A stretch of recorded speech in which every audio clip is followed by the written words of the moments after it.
लोगों ने मुझसे कहा कि धन तो बहुत आता है महाराज, पर धन रुकता नहीं है। तो ऐसी तो कोई साधना बताओ कि जिसमें कि हमारा धन रुकने लगे। तो मैंने कहा धन तो चलाए मान है, लक्ष्मी चलाए मान है, रोकेगी कैसे। अब उसके लिए कुछ तंत्र विद्याएं हैं जिसमें काली हल्दी है, और दूसरा होता है आपकी सियार सिंह की हत्ता जोड़ा, जो उपलब्ध हुए नहीं है मुझे नहीं मालूम।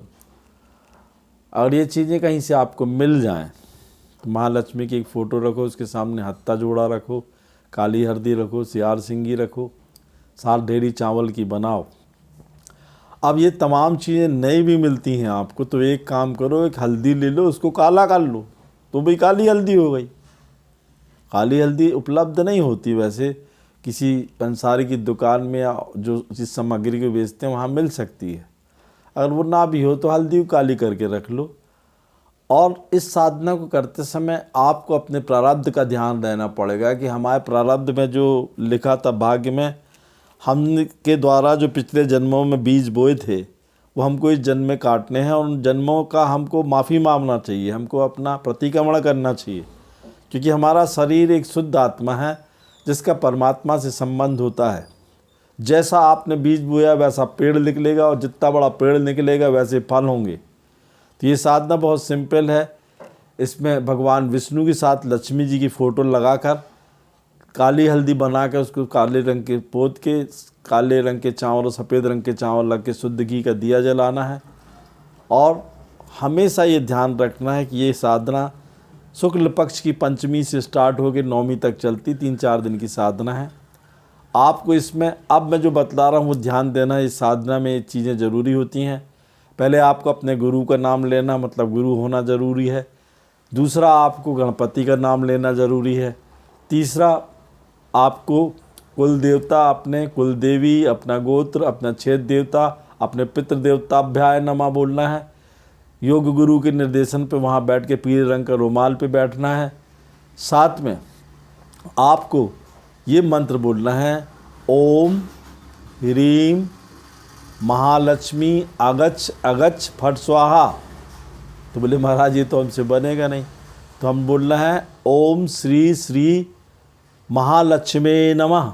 इस मंत्र को बोलना है, 21 बार बोलना है, और लगातार आपको 108 बार तक बोलो तो ज़्यादा अच्छा है। इन दिनों में मांस मछली शराब से दूर रहना है। स्त्री पुरुष का संपर्क भी नहीं होगा, दारू मांस मछली पिएंगे नहीं। और ये ध्यान रखना है कि जो वो साधना वो कर रहे हैं उस करने के पश्चात कन्याओं को खाना खिलाना है। तो मैंने एक को करवाया बनारस में, बड़ा आदमी बन गया। तो उसने पूछा कि महाराज इस साधना करने के बाद लोग पैसे दे, तो वो पैसा तो हमसे लेते नहीं है। तो मैंने कहा एक काम किया करें, आटा छोटे छोटे से बनाओ गोलियाँ, और जाके गंगा जी के किनारे मछलियों को खिलाओ। वो भी तो जीव जंतु है ना। आपको किसी प्रकार से जीव जंतुओं की सेवा करनी है। जो आपका प्रारब्ध था वो 84 लाख योनि का ख़त्म होना चाहिए।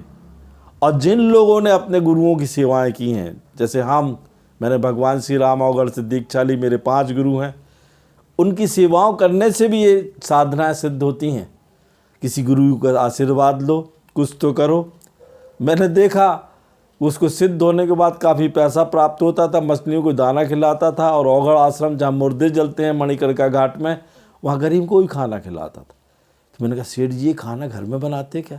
बोले हाँ महाराज, ये जो पैसा आ रहा है इसका 10% हिस्सा मैं अपने तमाम शिष्यों को कहता हूँ कि जितना आपने 1 करोड़ कमाया तो 10 लाख रुपए आपके गुरु का हुआ, उतना अलग करके रखो, वरना पूर्व जन्म में इस जन्म में जाने के बाद कीड़े मकोड़ों की तरफ मर जाओगे, और इसी जन्म में कितना भोगोगे देख लेना। क्योंकि जो गुरु दे रहा है उसका कोई हिस्सा होता है, उस हिस्से को उनको देना चाहिए। जीव जंतुओं को खाना खिलाना चाहिए। ये साधना बिल्कुल सिंपल है, और मैंने कई लोगों को कराई, वो सिद्ध हुई। ध्यान रखना है कि ये साधना यदि किसी जंगल में की जाए, शमशान में की जाए, निर्जली स्थान में की जाए तो जल्दी सफल होती है। और इससे मैंने एक कंगाल व्यक्ति को भी करोड़पति होते देखा है। जय माँ।